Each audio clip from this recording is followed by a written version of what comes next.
Hey, what's up, everybody? Welcome to the Average Joe Dividends YouTube channel. I hope everyone had a great weekend. In this video, I'm going to show you the stocks that I bought today. I do these videos where I'll let M1 do the picking in the first half of the week, either Monday or Tuesday. So I had some time today, so I'm doing the video today, and I'll show you what those stocks were. And we'll just take a look at the performance here over the last year of the portfolio. Up 16%. You can see how many dividends were earned over the last year, and here's the market gain at over 24,000. Let's go take a look at the last month and see how we've done. Up 2%. And then over the last week, pretty flat, up 0.25%. Let's see how we did Monday. And just down a little bit, just down 0.07%. So pretty much flat today. Must not have been big news really today. So let's go into the activity log and we will see what those buys were. Just want to show you the last dividends that received here were from Starbucks and BST. What I decided to do was just instead of reinvesting those dividends, I was using BST and Starbucks pretty much to rebalance the portfolio, because some of the investments were a little bit lower percentage-wise, so I just let this rebalance occur, and also I did a $100 deposit, so that's where the $584.89 is from. And I think what I'll do is when SCHD pays its dividend in third week of June, I'll probably let that also rebalance the portfolio as well. So here's the 5 buys for the $584.89. First up was Waste Management, $139.50, then Amgen, $112.68, and then Broadcom, $169.30. And this is one of the companies that was dropped out of SCHD. I think it had to do with their lower dividend amounts. They don't pay a high percentage. We'll take a look at that in my tracking sheet. But Broadcom's been a really good grower as far as the stock appreciation, and also Broadcom increases their dividend quite well as too. I think 14% was the last dividend increase, so double digits from Broadcom, but somehow in SCHD that just didn't fit their algorithm. And that's why I do a little bit of individual stock investing as well, because that ETF SCHD, while it has 104 positions, I think at this time, they decided not to go with this anymore. So next up, Aflac, $88.13, and then JP Morgan, $75.28. We'll take a look and see how close this portfolio is to being rebalanced, and then I'll also show you how those buys, how it increased my dividend income going forward for monthly, quarterly, and annually. And we'll update my sheet with the M1 data. But let's go ahead and take a look at the portfolio. You can see the portfolio value right now is at $243,757.31. So this is what we closed at today, since the markets are now closed. And I have 3 slices in this portfolio. I'll leave a link below to M1 so you can see what is all in my portfolio. And within each of these, what we can see here, the actual and the target. The target is what I assign. So I assign 66% to the ETFs, 27% to the dividend portfolio, which has most of the individual positions, and there's 12 more individual positions here. And you can see the ETFs is underweighted, and also dividend portfolio 0.1% underweighted, but the 12 more dividends is overweighted. And I'll show you the culprit for the overweight, and it starts with an N, and it's NVIDIA. Has just been going up and up, and so I've had to change the target for NVIDIA just to keep up with it. It's been a really good problem. Let's just take a look over like the last year what NVIDIA has done. You can see over 192% increase. There's been some other stocks within the portfolio that have done quite well, with like KKR almost doubling in the last year. That's probably a stock a lot of people have not ever heard of before. They pay a lower dividend and they grow it modestly, but this stock has been appreciating quite well for me. As you can see, some are doing better than others, but over the last year, every single position within this slice has been doing great. Let's just take a look at the other slice here. We'll take a look at the dividend portfolio. This has the majority of my older positions when I started this portfolio, and the other slice are kind of what I added after the fact. We'll see. Yeah, this is the 1 year performance. We'll see if we have any losers in here. There are a few, like O is down just a little bit over the last year. Avista, Pepsi, of course McDonald's, just with the fast food, really struggling. You can see also the actual and Target, and some of these are falling behind, like Pepsi, Fifth Third, they're off by 0.3%, and then others were trying to catch up, where Broadcom, Aflac are at that 3%. We're trying to get them up a little bit higher, but once they catch up, like Broadcom, Aflac, Amgen, things like that, then it'll start buying these after when I put in more money, especially when SCHD, when I'm going to drip that back into the portfolio here.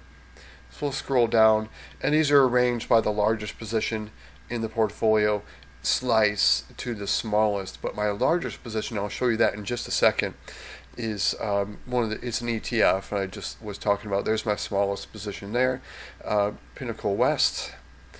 And let's go back here to, I'll show you the ETFs. Just has two different positions in there. We'll see how those are weighted. And this is most of the portfolio. It's like 66% of it, at least how I'm weighting it. And just over the last year, you can see how SCHD is done. It's gone up 13%, and you can see it's underweighted, while BST is overweighted because it has returned 18% over the last year, and also it pays that very large dividend as well. So, but this time though, the dividend with BST, I decided to roll it back into, again, rebalancing the portfolio. What I've been doing for probably over a year has just been reinvesting it right back into BST and building up this value, as well as the dividends. You can see the last dividend that BST paid was $476. So if I don't add any more to it, chances are it's going to be that same $476.23 at the end of June. But we'll see if I do buy any more BST from here until the ex-dividend date. So next what I do is I'm going to pull some data from the holdings tab, and I'm going to paste that into my Google Docs spreadsheet, and that has all my positions in there in the Google Docs spreadsheet, the 53 positions. And here on M1, everything's arranged from the largest position to the smallest. Again, I'll leave a link below to my M1 pie so you can see what I'm invested in and at what percent as well. You can see very well diversified. Some people could say maybe too diversified because of SCHD in here, but just full disclosure, this portfolio is 15% of my total net worth. Most of my net worth is wrapped up into VTI and VOO. So I've got the total stock market, S&P 500. That's what most of my net worth is in, but I just have a little bit of these individual positions here. You can consider these, ETFs are well diversified, even though this is a covered call closed-end fund. BST is. It's not technically an ETF, but jump over to the Google Docs spreadsheet. I'll leave a link below for this, and if you have an M1 account with 10, 20, 30, 40, 50 positions in it, I recommend using my sheet, and it's free of charge, and it's instantaneous when you do these updates. You'll just have to change things and put in the company mine, unless you have the exact same portfolio that I've got. But what this does is it uses a simple Google Finance function, and it pulls the stock price for each of these. It does a VLOOKUP in the M1 data tab below, which we're going to paste into below and repopulate those. What it's going to do is it's going to change the average share price for those 5 positions we bought into, as well as the number of shares and my cost basis for each of those. So you can see it shows quite a bit of data here. You can see here's the gain or loss for each position. Looks like Starbucks is still my only loser here. So down $48.79 because I've been buying shares. My average share price for Starbucks is $89.74 while the current share price is 82.08. So you could say it's maybe on sale. But I am long on Starbucks. I think they're going through a little blip. I think they'll figure it out. They have a great product, and a lot of people agree with that. So I don't think Starbucks is going anywhere. So you can see also the percent gain or loss, and I have anything above a 10% gain is going to be highlighted in green. So you can see PNC is at 8.71%. Didn't quite make the threshold. Same with Verizon, so they're in the white. And then here's the dividends per share. All of these are quarterly payers, so every 3 months, all these companies are paying me, except for O and BST. Those pay me every single month. And then the one I have highlighted, so they're highlighted in blue, my monthly payers. And then variable payer is SCHD. They announce a new dividend every quarter. So I'm hoping for a larger dividend that's going to be announced here in the next couple weeks. I think the third week, right about, let's see, I put my prediction of when they're going to announce it right here, is June 18th is when I think SCHD will announce that new dividend. And I'm predicting 67 cents. We'll see. So the last one was 61 cents. And I'm just being conservative. It could be 68 cents. We'll see. If it hits 70, great. I'll take it, because it's going to have a major impact.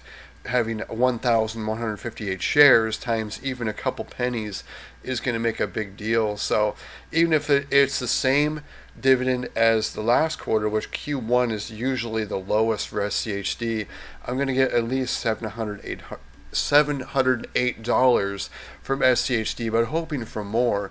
We'll take a look at my prediction. If it's going to be 67 cents, I'll be receiving $7.76. So we'll see. Hopefully it's closer to 67, 68 cents, but we'll see where that goes. But you can see here, I have not received my first dividend yet in June. I just did a video on all my May dividends, and those paid out. I'll just show you really quick what that total was, and we'll go over the sheet a little bit more later as well. But you can see I have not received any June dividends.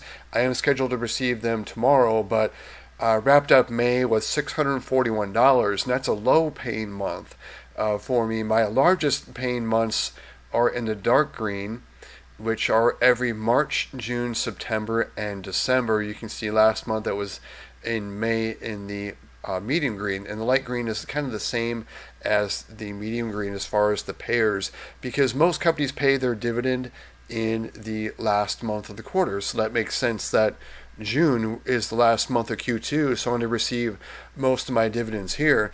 And you can see tomorrow I'm slated to receive these dividends, but it's not necessarily going to be my next dividend, because I may have bought fractional shares of these companies after the ex-dividend date, but the sum there is $46.74, so it's going to be around that, maybe 20, 30, 40, 50 cents less, but it's going to be probably $46 at least. And I'll put those values in there once I receive them, and then I'll put that new value here plus, and so I keep a running total of the dividends I've received from each position. You can see like SCHD, I've received almost $4,500 in dividends.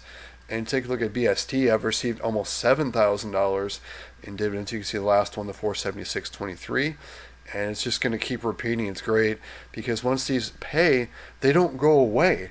They just recycle. You can just add 3 months to these, and they're going to be paying me at least what they paid me last time, if not more, because I'm reinvesting these dividends as well as dividend raises as well. So it's just great to see. Like Lowe's was one that announced a 5% dividend increase, and I covered that in my last video. And you can see Lowe's paid me $6.63 last time, but in August 8th, it's going to pay me $6.96. That's if I don't buy more shares before the ex-dividend date. So you can see it just keeps going up and up. So I've got everything highlighted in green here for my June payers, but we'll see what I will receive in June, because it's ongoing. And subscribe so you don't miss my video. I will do a recap of all my dividends in June. It's going to be huge. I'm predicting over $1,500 just from June alone, just from this portfolio. And I can even show you too what I'm receiving from everything from 401k as well as IRA as well too. And it's a lot more than what I'm getting from this portfolio when everything's added up, including like interest from savings accounts, things like that. And that's what I'm using kind of to track what I'm going to live off of, because one of the reasons I have this dividend portfolio is I don't want to sell shares in retirement. And that's one thing that kind of scared me, was seeing market downturns, was that affected my my potential retirement date, which is it could be a few years from now. I'm 51, but I'm thinking about getting out of the corporate world in a few years. We'll see. But my strategy is to live off of the dividend income, and that way I don't have to worry about what I'm selling and when. Just draw the dividends and don't worry about it. So I'm not selling these. My shares are going to remain the same. My dividends, my income is going to remain the same. It's going to increase year over year because you can see all these dividend increases I'm receiving. So that's my plan in a nutshell there. So just to recap, I just want to show you what this sheet is, what it's doing. You can see here's the market value of this portfolio. Here's my cost basis with it, almost up 50 grand with this portfolio. Here's the current yield, average yield, if I were to buy new shares of my companies here, and here's the average yield on cost. And I have it broken down here, my monthly cash flow average, and also quarterly and annual, getting close to the $11,000 mark annually, getting pretty close to the $1,000 a month mark. It would be pretty sweet to average that, even though in some months, these months I get well over $1,000. It's just in these months here, it's lighter. It's between $500 and $600. So that's where we get this average. I take the quarterly total right now with the dividends and divide it by 3. And what's going on here in this blue is we have a couple monthly pairs, and when I reshuffle the deck, I lose their spot in adding them in twice. So I had to create a little array here, a little V lookup, to get the amounts for BST and O and add them in twice. You can see that's at times 2, the H61 for those monthly pairs, and add them in 2 times because here it only shows the monthly pairs once, the O and BST. So I got to put them in 2 more times to have a quarterly. So that's what I'm doing here with that math in the blue. So let's go ahead and go back to M1 before it times out. And I'm going to grab all the data here from the holdings tab, and we're going to paste that in, and it's going to update the sheet, and it's going to provide new data for the number of shares, my cost basis, as well as the average share price for each of these. But it's only going to update the positions where I bought from. So I grabbed the data. We're going to paste it in just a second. What it's going to do is it's only going to update these 5. But rather than having to type all that data, I can just do a simple copy and paste over here. So I'm going to put this in my M1 data tab in just a second, but I just want to show you how it's going to change this, because the monthly cash flow, quarterly, annual, that's all going to change. But I like to look at the monthly, concentrate on it, because I look at it as like a paycheck. So we're going to see how much this went up. And I'll tell you though, if I would have just reinvested the BST and the Starbucks, those two, those funds right back into those, it would have given me probably 3.25. It would change this by $3.25. But these that I bought in, especially Broadcom, pays a much lower dividend. It's Broadcom is not even probably 2%. So that's going to lower how much it's going to add to my income. But since Broadcom is such a great grower, then I don't mind as much. You can see right here, I've made 139% of my money, so over doubled my investment with Broadcom. So not so much for the dividend at 1.59%, but look at my yield on cost for Broadcom, and that's just going to keep going up as long as Broadcom keeps growing and they grow that dividend. You can see last December 14%, so hopefully we can get another 14% from Broadcom. So I recommend having a mixture of those stocks that pay a good dividend today, and some in the middle, and then some that pay maybe the lower dividend but that grow at double digits. So you want to have all those in your portfolio, not just rely on like a Verizon that's stagnant, close to stagnant with just a 2% annual increase, which, that just covers normal inflation. It doesn't cover the inflation that we've gone through. So over to the M1 data tab, pay special, after my rambling there. So pay special values only updated, and it's going to change those values over on the dividend portfolio tab. We'll scroll down, we'll see how much it changed it by. So it looks like just about, a little bit less than $1. So I sacrificed some dividends today for some dividend growth tomorrow. So we're going to put that new 903.06 on the monthly average dividend tracking tab. I'm going to scroll down here. I track every move, every buy, sell, things like that. So let's see here. We got to update what we started with lows. So we started at the 902.09. We're at 903.06. And that was the $100 deposits, as well as the BST and Starbucks strip. And so 97 cents, like I said, it would have been closer to $3 in changing to my income, but I sacrificed growth for later. And also I wanted to rebalance the portfolio because it was off, by several points. And I want to get everything more rebalanced, so then when I put more money into it, it's not just buying the same thing over and over. And we'll get to see other buys within the portfolio and more recent things that have dropped. It's going to hit those more quickly. I found that when I let M1 do the picking, it seems to match what a lot of people say on YouTube is on sale. So it kind of does the picking for me. But in the second half of the week, I'll pick 5 stocks and I'll take $100 and divide that into 5 companies. So on this sheet though, what it covers is anytime I do deposits or drips, I'm tracking that change to my monthly income. And I started to do this because some of them can be significant moves, and it was because of the dividend raise from SCHD December 2022. I kind of want to show just by a dividend raise how much that could affect my monthly income without me even putting $1 in. You can see it changed it by 2102. Let's look at the end of 2023 and we'll see something similar. There's some, I had JEPI in the portfolio and it was really volatile where it was going down, down, down. As far as the dividend, I think BST was killing it as far as performance, so I put everything into BST in there, and it paid off too because BST has been outperforming JEPI, at least the last time I looked. So let's take a look at the last big change. So yeah, so you can see SCHD, another heavy hit when it increased its dividend in Q4. So it increased my monthly income by $32.50, but in Q1, you had that huge hit where it went down from 74 cents to 61, but that's known. That's what SCHD does. So in Q2, I think it's going to raise it up and wipe that out. We're going to be back to hopefully to the 930s where we were before that dropped, 936, because right now we're at 903.